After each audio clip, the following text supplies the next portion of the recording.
로마서 1장 16절에서 17절, 로마서 1장 16절에서 17절.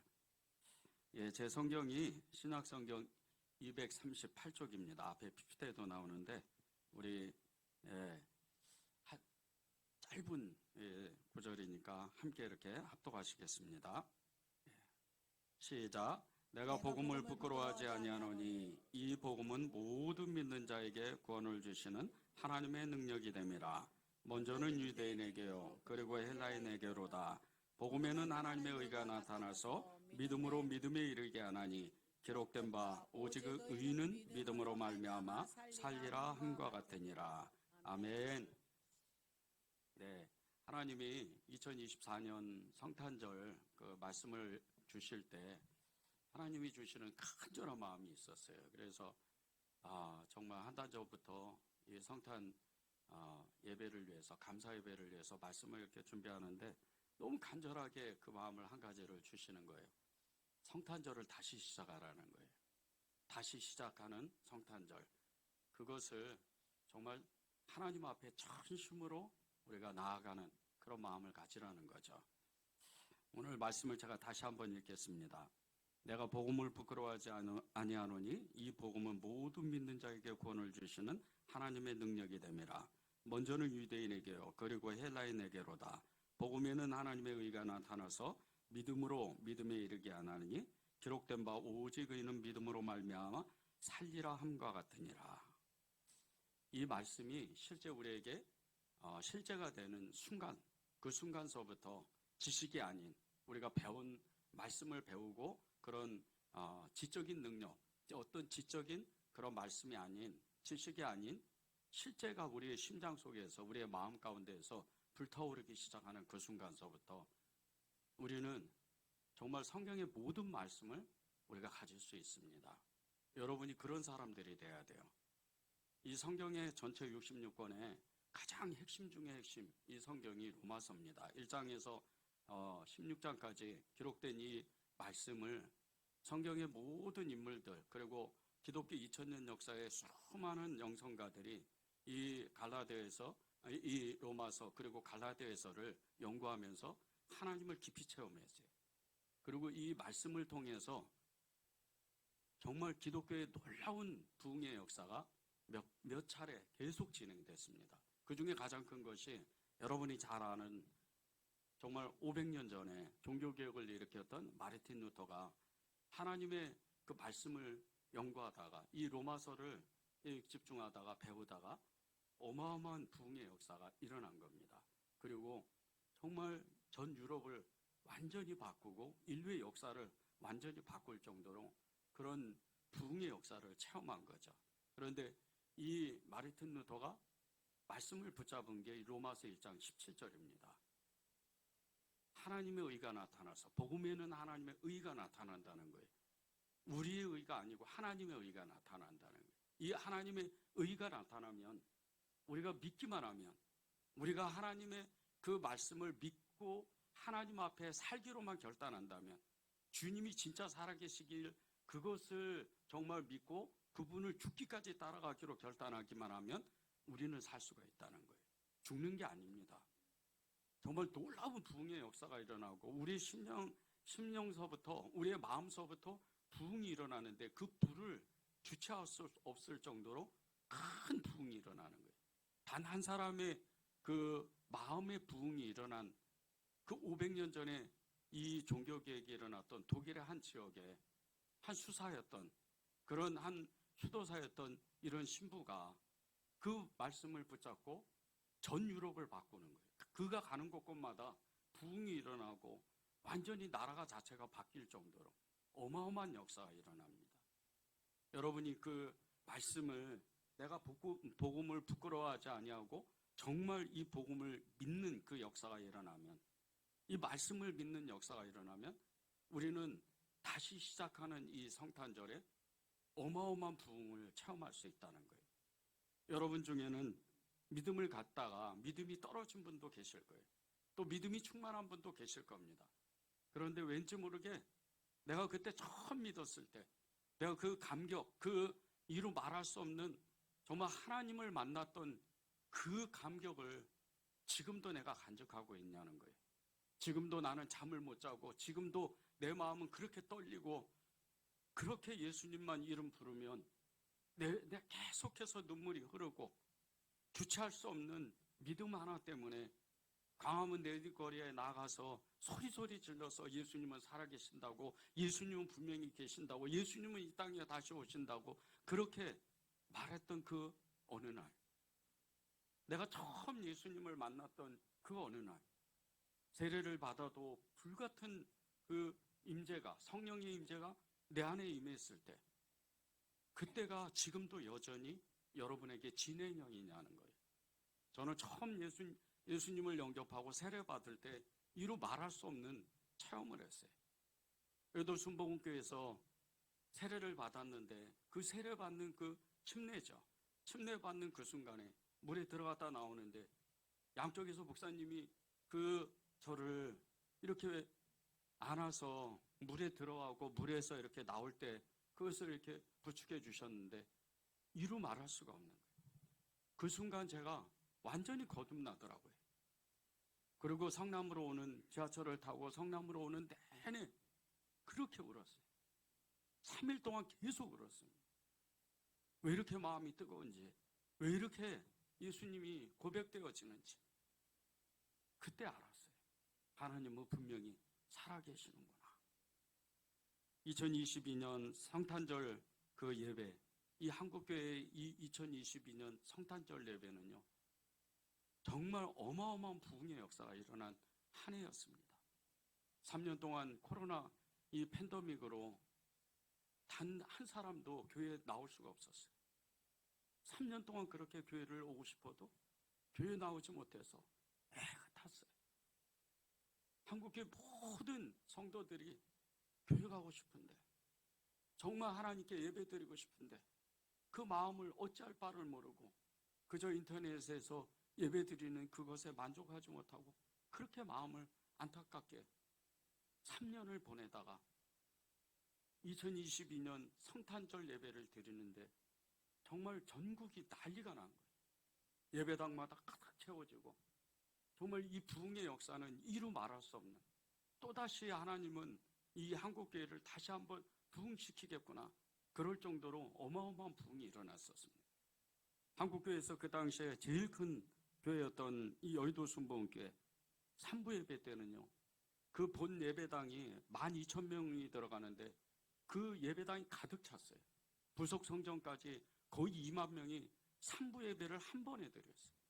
그럴 정도로 어마어마한 부흥이 일어나는, 예배가 끝나고 4부 예배를 드리러 들어가는 성도들과 3부 예배를 드리러 나오는 이 성도들과 교차하면서 그 교회 앞마당은 정말 인산인해였어요. 그럴 정도로 어마어마한 부흥이, 서울과 경기도 지방의 큰 대형 교회를 중심으로 한국교회 모든 교회들은 2022년 부활절, 이 성탄절 예배를 그렇게 뜨겁게 드린 거예요. 그때 부흥은 우리는 잘 몰랐는데 정말 우리 10년 가운데 그 부흥으로 인해서 지금까지 계속 진행되는 겁니다. 이 불이 정말 계속 일어나야 돼요. 그래서 그 불은 이 한국교회를 태우고 이 한국교회를 넘어서 온 인류의 세계교회 열방에 그렇게 부흥의 역사가 일어나야 돼요. 이때 한국교회 2022년 성탄절 메시지의 그 중심이 거의 모든 교회가 낮은 곳에 임하신 예수 그리스도였어요. 낮은 곳에 임하신 예수 그리스도, 이 메시지를 계속 교회마다 선포한 거예요. 여의도 순복음교회 이영훈 목사님은 성탄절 설교를 누가복음 2장 1절에서 7절을 가지고 예수님이 오실 방이 있습니까? 이 설교 제목을 가지고 설교를 했어요. 그런데 이 예수님이 오실 방이 있습니까? 이 설교 제목도요, 이 진정한 의미도 작은 이 내 마음의 작은 이 내 마음 가운데 예수님이 찾아오시도록 우리의 마음을 열었느냐는 거예요. 가장 작은 내 마음 가운데 낮은 곳에 임하신 예수 그리스도, 그 주님을 모실 방이 내 안에 있어야 되는데 그 방이 없는 거예요. 우리가 예수님을 정말 영접하고 예수님을 뜨겁게 믿었다면요, 우리의 모든 방에, 여러 가지 있는 그 방 안에 예수님이 가득가득 넘쳐야 돼요.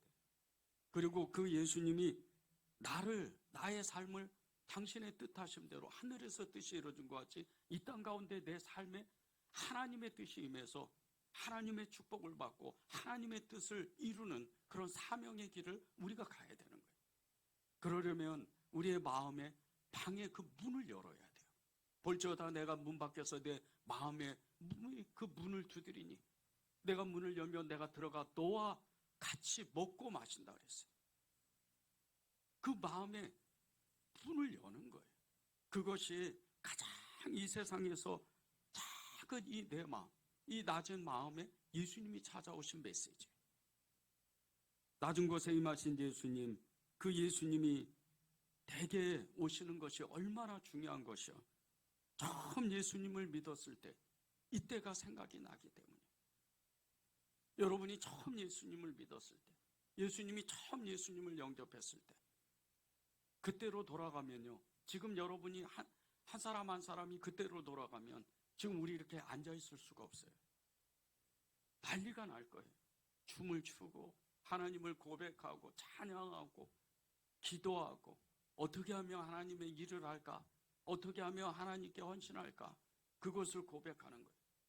예수님 앞에 진정한 예배, 초대교회 예배는요, 이렇게 여러분이 앉아서 찬양하고 기도하고 말씀 듣고 또 기도하고 그런 예배가 아니었어요.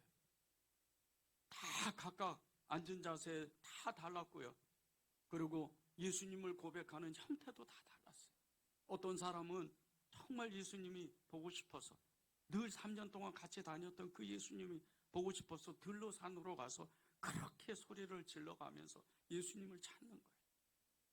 어떤 사람은 이제 로마 군인이 유대 병정들이 찾아와서 잡아가는 그런 내거리에 가서 사람들이 많은 곳에 가서도 나도 예수 믿는 사람이다, 그렇게 고백하는 거예요. 그게 예배였어요. 얼마나 뜨거웠는지 몰라요. 사자밥이 되고 기름가마에 들어가고 십자가형을 당하고 감옥에 갇혀도 하나님을 노래하고 찬양하는 거예요. 그러면서 하나님을 고백하는 거예요. 예수님이 나의 사랑이라고, 나의 주님이라고 그렇게 고백하는 거예요. 그런 예배였어요. 우리가 그런 예배를 드리기 시작하면요, 부흥은 저절로 오게 돼 있어요. 여러분의 가정 가운데 교회만 부흥되는 게 아니야. 여러분 가정 가운데 하나님의 부흥이 임하기 시작하는 거예요. 부부 사이에도 너무나 정말 그렇지 않아도 사랑을 하지만 더 사랑하고 더 위하고 어찌게 하면 더 위해줄까 애를 써요. 부모, 형제, 자매, 이웃 간에 얼마나 사랑하는지 몰라요. 이게 진정한 부흥인 거예요. 교회 부흥이 일어나면 가정에 그런 부흥이 일어나기 시작하는 거예요. 이게 우리가 예수님을 처음 영접할 때 그때 결심했던 마음들이었다는 거예요. 그때 우리가 예수님을 처음 영접하고 처음 맞는 성탄절을 기억해 보십시오. 얼마나 감격해요. 예배당에 오기 전에 벌써 집에서부터 마음이 설레는 거예요. 여러분, 예배당에 오시기 전에, 교회 나오시기 전에 집에서 마음이 설레셨잖아요. 근데 그때 얼마나 설레요. 저도 오늘 이 예배를 드리기 위해서 어제부터 준비하는 거예요. 어제부터 준비하고 기도하고 어제 저녁부터 계속 마음이 설레더라고요. 오늘은 누가 오실까? 오늘은 어떤 예배를 드릴까? 그런 예배를 드리는 거예요. 그런데 주님이 가장 중요한 건 예수님이다. 예수님이 오셔야 된다. 그런 마음을 너무 강하게 주시는 거예요. 예수님이 정말 없는 예배를 드린다고 생각해 보세요. 그게 진정한 성탄절 예배일까? 성탄절의 진정한 의미는요, 예수님이 왕이 되시는 거예요. 눈에는 보이지 않지만 우리의 마음 가운데 왕이 되시고 우리의 교회 가운데, 여러분의 가정 가운데, 여러분의 삶 가운데 왕이 되시는 거예요. 그분을 내 가장 작고 작은 이 가장 낮은 마음, 이 마음 가운데 초청하는 거예요. 그러니 얼마나 떨리겠어요. 더럽고 추악한 내 마음에 왕이신 예수님이 내 마음에 들어오시는 거예요. 그럴 때 얼마나 떨리겠어요.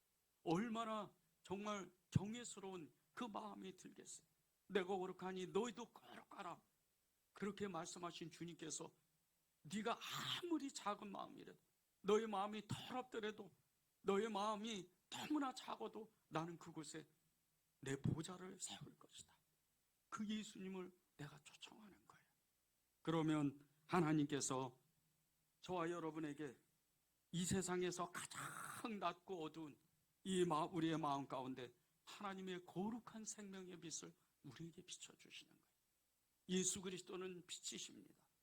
어둠이 짙게 깔려있는, 어둠에 가득 차있는 우리의 마음 가운데 하나님의 빛이 비춰지기 시작할 때 우리는요, 그때부터 정말 환희 가운데, 그 말할 수 없는 기쁨 가운데 마음이 너무나 벅차다 못해서 어찌할 바를 모르고 예수님을 부르는 거예요.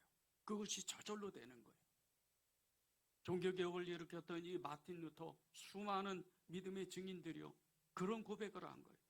자신들이 알 수 없는 벅찬 마음이, 자신들이 그 지식으로, 그 깨달지 못했던 그 하나님의 감격, 그 영적인 그 놀라운 임재가 자기 심령 가운데 들어오기 시작하는 거예요. 그래서 저절로 예수님을 고백하는 거예요. 오늘 말씀을 다시 한번 제가 읽겠습니다. 내가 복음을 부끄러워하지 아니하노니 이 복음은 모든 믿는 자에게 구원을 주시는 하나님의 능력이 됨이라. 먼저는 유대인에게요 그리고 헬라인에게로다. 복음에는 하나님의 의가 나타나서 믿음으로 믿음에 이르게 하나니 기록된 바 오직 의인은 믿음으로 말미암아 살리라 함과 같으니라. 종교개혁자, 이 독일의 종교개혁자인 마르틴 루터가요 1507년에 사제가 되면서 그 수도회와 대학에서 아주 중책을 맡아요. 그렇게 시작한 이 하나님의 사역이 1512년에 비덴베르크 대학에서 신학박사학위까지 받아요. 그리고 그는 대학에서 성서신학을 가르치는 종교신학자요 가톨릭 신부가 됩니다.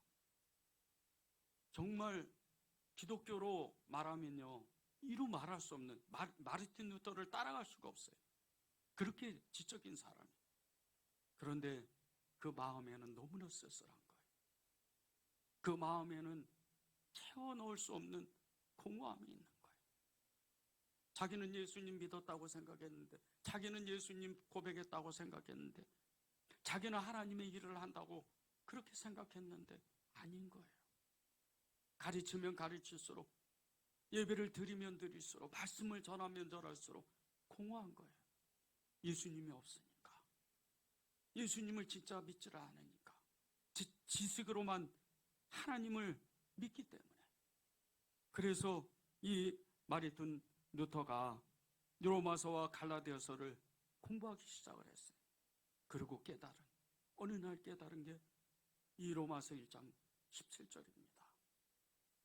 복음에는 하나님의 의가 나타나서 믿음으로 믿음에 이르게 하나니 기록된 바 오직 의인은 믿음으로 말미암아 살리라 함과 같으니라. 이 말씀을 갑자기 이 말씀을 보고 충격을 받아요. 그의 심장이 불타기 시작하는 거예요. 그의 마음에 불이 오르기 시작하는 거예요. 그리고 예수 심장을 갖게 되는 거예요. 예수 생명을 갖기 시작하는 거예요. 그리고 전 유럽을 완전히 뒤바꾸는 거예요. 우리의 마음 가운데요, 예수 생명이 없으면, 예수님이 진짜로 내게 실제적으로 존재하지 않으면 우리는 껍데기 신앙이에요.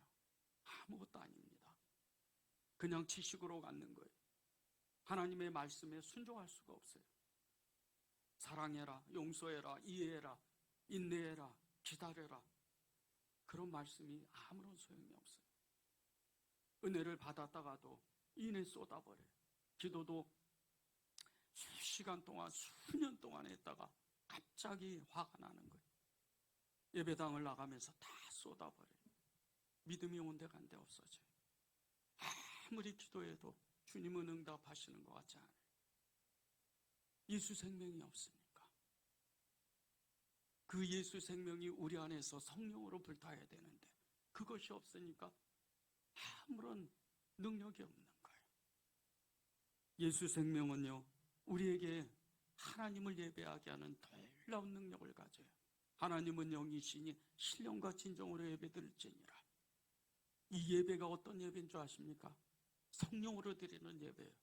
우리의 마음을 떨리게 하는 예배, 하나님, 살아계신 하나님을 눈으로 생생하게 보게 하는 예배가 되는 거예요. 우리의 눈으로 보는 게 아니에요. 우리의 육신의 눈으로 예수님을 보는 게 아닙니다. 영안이 열리는 거예요. 성령으로 우리의 영적인 눈이 열려서 살아계신 그분, 우리 앞에, 우리 마음 안에 온 세상 가운데 충만하신 그 예수님을 그대로 느끼고 보는 거예요. 그래서 주님 사랑합니다, 그렇게 고백하는 거예요. 이게 예수 생명으로 사는 사람, 예수님을 만난 사람, 예수님을 뜨겁게 고백하는 그런 사람의 예배가 되는 거예요. 감리교 창시자 존 웨슬리 목사님이 올드스케이트 그 회시며 썩 내키지 않는 마음으로 참석했던 이 집회 때문에 이루어진 거예요. 그런데 그곳에서 이름 모를 어떤 청년이 읽었던 로마서 서문, 오늘 이 말씀이에요. 이 로마서 서문을 듣다가 자기의 마음 가운데 정말 불이 일어나기 시작을 하는 거예요. 이 존 웨슬리 목사님이 또 어떤 사람입니까? 1700년도에 정말 가장 뛰어났던 그런 수제, 정말 천재 중에 천재예요. 옥스퍼드 대학을 수석으로 들어갔던 사람이, 그리고 그곳에서 교수를 했던 사람, 그런 사람이 예수님을 만나기 이전에는, 그 말씀하신 주님을 만나기 이전에는 그냥 머리로만 아는 예수님을 만나게 되는 거예요. 그러다가 이 올더스케이트에서 예수님을 만나는데 그 순간서부터 외면적인 그 신앙인의 모습을 벗고 내면적인 신앙의 그 강력한 힘을 갖는 거예요. 마음으로 믿는 거예요.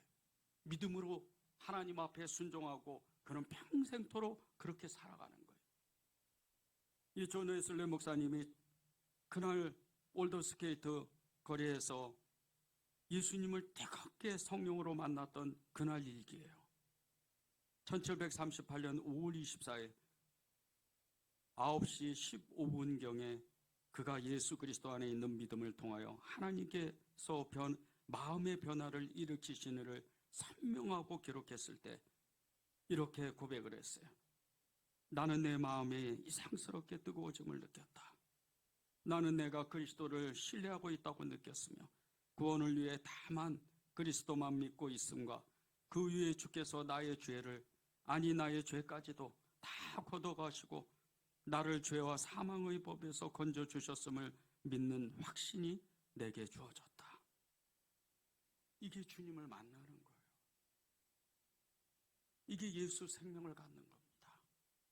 여러분은 그 고백을 분명히 하셨잖아요.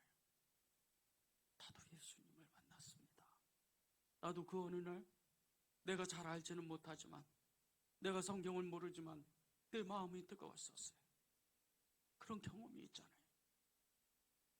여러분이 이 마르틴 루터와 존 웨슬리 목사님이 그렇게 정말 지적인 그 하나님을 만나다가 정말 성령의 역사로 그 내면의 깊은 곳에서부터 예수님을 만났던 그런 경험이 없을지라도, 여러분이 예수님을 처음 만났을 때 내 마음이 뜨거웠잖아요. 성령으로 하나님의 말씀을 깨달았잖아요. 그것이 이 존 웨슬리 목사님이나 마르틴 루터나 경험했던 그 경험과 똑같은 경험입니다. 여러분이 그것을 되찾아야 돼요. 다시 시작하는 성탄절, 이것은요, 이 마르틴 루터와 존 웨슬리 목사님이 그때부터 인격적으로 예수님을 만날 때부터 다시 시작한 거예요. 이 두 사람이 그렇게 예수님을 만나고 첫 번째 성탄절을 보냈을 때를 우리가 상상해 볼 수 있잖아요. 어마어마합니다. 마르틴 루터는요, 바로 그는 자기의 모든 직책을 버려요. 그리고 초야로 묻히기 시작해요. 그냥 일반 시민이 돼요. 그런데 이 결단은요, 그냥 하는 결단이 아니에요. 이 마르틴 루터가 누굽니까? 가톨릭 신부예요. 가톨릭 신부는요, 이 당시에는 지금도 그렇지만 어마어마한 존경을 받아요. 아무도 못 건드립니다. 그런 사람이 자기의 신부의 지위를 한꺼번에 내려놓는 거예요. 단 한 번에. 나는 예수님 만났으니까. 존 웨슬리 목사님이 예수님을 인격적으로 만나고 그렇게 감격스러운 첫 번째 이 성탄절을 맞이할 때 어떤 예배를 드렸겠어요? 그 뜨거운 예배 때문에 그는 예배당을 버리고 광산으로 탄천으로 다니면서 그렇게 노동자들을 찾아다니는 거예요. 광산에 가서 설교하고 술집에 가서 설교하고 거리에 나가서 불황자들에게 설교하는 거예요. 자기는 목사가 아니더라도 좋다는 거예요. 이게 예수님을 만난 진정한 변화예요. 다시 시작하는 성탄절을 맞이하는 거예요. 그런 예배를 이 마리툰 루터와 존 웨슬리 목사님이 그런 예배를 드리는 거예요. 우리가 다시 시작하는 이 성탄절을 맞이해야 되는 이유는 예수 생명으로 살아가야 되기 때문이에요. 예수 생명으로 우리가 살아야 되는데 우리의 삶이 진정한 변화를 가져와야 되기 때문에 우리가 다시 시작하는 성탄절을 시작해야 돼요. 죽음을 앞둔 호스피스 병동에 가면 이 크리스마스 매년 지내는 크리스마스 이 행사는요 큰 기쁨이 있어요. 그런데 동시에 큰 슬픔이 있습니다. 죽음을 앞둔 정말 이제 내일이면 죽을지 모레면 죽을지 알 수 없는 이 사람들 앞에서 예수님이 찾아오셨습니다. 그렇게 성탄절을 예배를 드리는데 그런 행사를 하는데 얼마나 큰 기쁨이겠어요. 아무도 찾아오지 않는 그 병실에 그날따라 많은 사람들이 찾아와서 자기를 위로해주고 자기를 존중해주는 자기를 알아주는 그런 행사를 하는 그런 사랑을 받는 그 한 사람 한 사람의 마음이 어떤 마음이겠어요? 큰 기쁨이 임합니다. 그러면서 이제는 나는 죽어야 되는데 슬픔과 기쁨이 표차하는 거예요. 우리가 사랑하는 예수님이 그렇게 우리에게 찾아오시는 거예요. 성탄절의 진정한 의미가 뭔지 아십니까?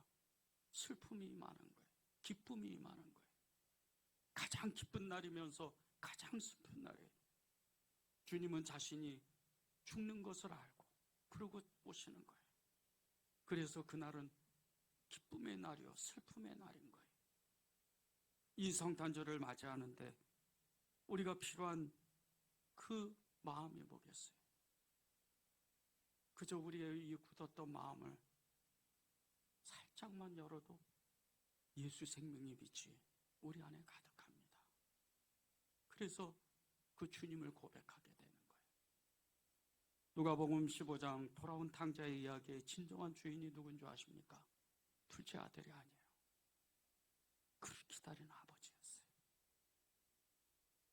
먼 나라 가서 가진 재산 다 허비하고 허랑방탕 그렇게 살다가 노숙자가 되어서 깨달은 게 있는 거예요. 아버지 집에 가면 내가 살 수 있는데. 그리고 돌아오는 거예요. 그 돌아오는 발걸음이 얼마나 무겁겠어요. 혹시나 아버지가 혹시나 형이 책망할까 그런 마음으로 와요. 그런데 아버지는 아들이 떠나는 그날부터 동구 밖에 나가서 그 아들이 오기를 기다리는 거예요. 멀리서 아들이 터벅터벅 걸어와요. 아버지는 눈물을 흘리면서 그 아들을 불러요. 그리고 그 아들을 낳는 거예요. 우리가 왜 예수님을 정말 사랑하고 다시 이 성탄절을 시작해야 되는 줄 아십니까? 그분을 언제나 기다리셨어요. 그분은 지금도 우리의 마음 가운데 계속해서 내 마음에 그분만 열면 돼. 그러면 다 잊어지는 거야. 여러분이 아무리 돈을 많이 벌고 아무리 어렵게 살아도요, 그런 것은 하나님 앞에 아무것도 아니에요. 그저 하나님이 요구하시는 것은 여러분의 마음입니다.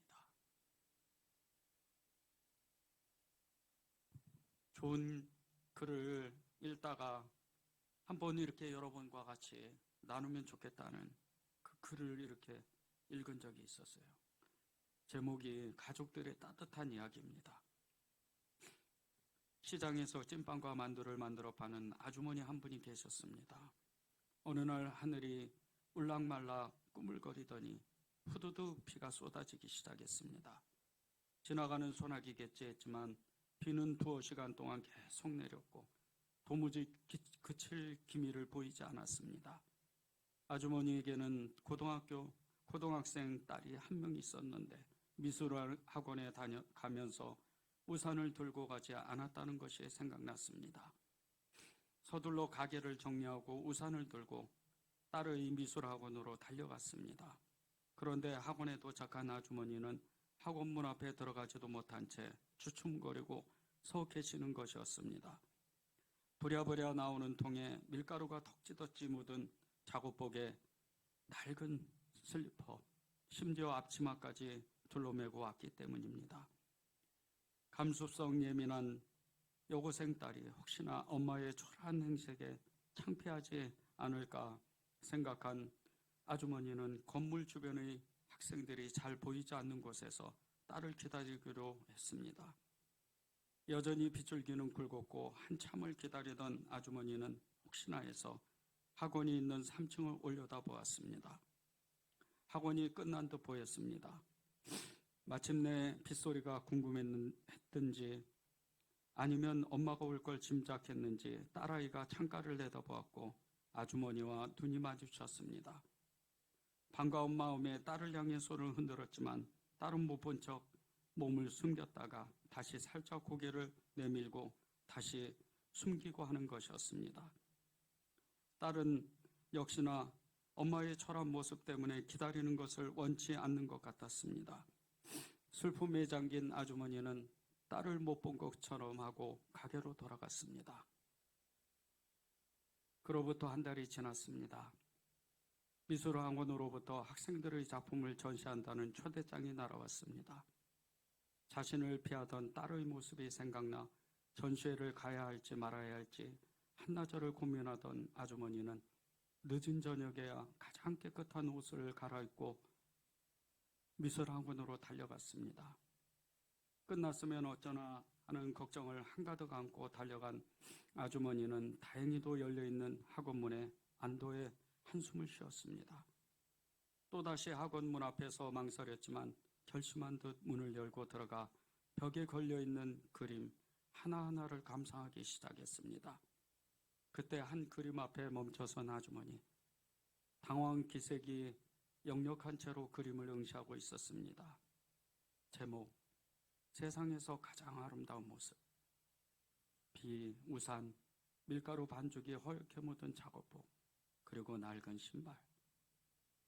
그림 속에는 한 달 전 엄마가 학원 앞에서 자신을 기다리던 초라한 모습이 고스란히 담겨 있었습니다. 그날 딸은 창문 뒤에 숨어 엄마를 피한 것이 아니고 자신의 화폭에 엄마의 모습을 담고 있었던 것입니다. 어느새 엄마 곁에서 환하게 웃으며 다가온 딸과 눈이 마주쳤습니다. 눈물이 흐르는 것을 간신히 참으며 모녀는 그 그림을 오래도록 함께 바라보았습니다. 딸은 가장 자랑스러운 눈빛으로, 엄마는 가장 행복한 눈빛으로. 부모님이 자식 생각하는 크기에 비하지 못하겠지만 자식 또한 부모님을 자랑스러워하고 걱정하며 사랑한답니다. 예수님은 우리를 이렇게 끊임없이 사랑하세요. 그런데 우리가 예수님의 그 사랑에 보답할 차례예요. 이 딸이 자신의 엄마를, 이 고등학생 딸이, 그 감수성 예민한 딸이 엄마를 부끄럽게 생각하지 않고 그렇게 자신의 그 화폭에 그 세상에서 가장 아름다운 그림을 그린 것처럼 주님은 당신의 그 도화지 안에 우리 한 사람 한 사람의 그 믿음의 그림을 그리기를 원하세요. 주님은 그렇게 우리를 오늘 초청하시는 거예요. 2024년 다시 시작하는 이 성탄절, 이 성탄절은 우리가 믿음의 결단을 하는 시간입니다. 저도 예수님을 사랑합니다. 그렇게 고백하는 시간이에요.